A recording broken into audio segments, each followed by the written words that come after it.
दरम्यान या मुसळधार पावसामुळे अनेकांच्या पिकांचं प्रचंड नुकसान झालेलं आहे। कुठे किती नुकसान झालंय पाहूयात टॉप 9 बातम्यांमधून। सोलापुरात आलेल्या महापुरामुळे जिल्ह्यातील शेकडो गावं पाण्याखाली। ड्रोन दृश्यांमधनं उत्तर सोलापूर तालुक्यातील समशापूर गावातली विदारक परिस्थिती समोर। शेतकऱ्यांच्या हातातोंडाश आलेला घास निसर्गानं हिरावून घेतला। शेकडो नागरिकांचे संसार उघड्यावर।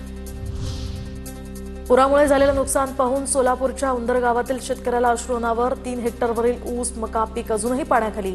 गोठ्यातील 12 जनावरं, शेतातील पाण्याची मोटार आणि इतर साहित्य सुद्धा वाहून गेलं। सरकारच्या मदतीवरून अजिंक्य चव्हाण या तरुण शेतकऱ्याचा संताप। बीड तालुक्यातील पालीसह परिसराला पावसाचा मोठा तडाखा। तर सोयाबीन, मूग, उडीद, बाजरीसह इतर पिकं पाण्याखाली। 6 ते 7 दिवसांपासून पिकांमध्ये पाणी असल्यामुळे सर्व पिकं कुजली। शेतकऱ्यांना भरीव मदत त्यांना करावी, शेतकऱ्यांची मागणी। जळगावच्या यावल तालुक्यातल्या निंबादेवी धरण ओव्हरफ्लो। तर निंबादेवी धरणामुळे परिसरातील गावांच्या पाण्याचा आणि सिंचनाचाही प्रश्न मिटला।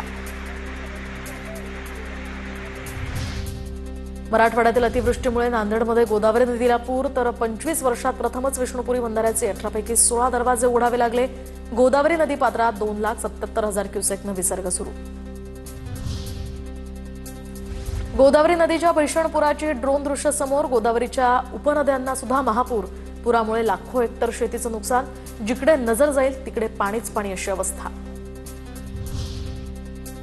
सोलापूर जिल्ह्यातील बार्शीमध्ये अतिवृष्टीमुळे फळबागांना मोठा फटका। बार्शीतील पांगरी गावामध्ये द्राक्षांची बाग पूर्णतः नष्ट।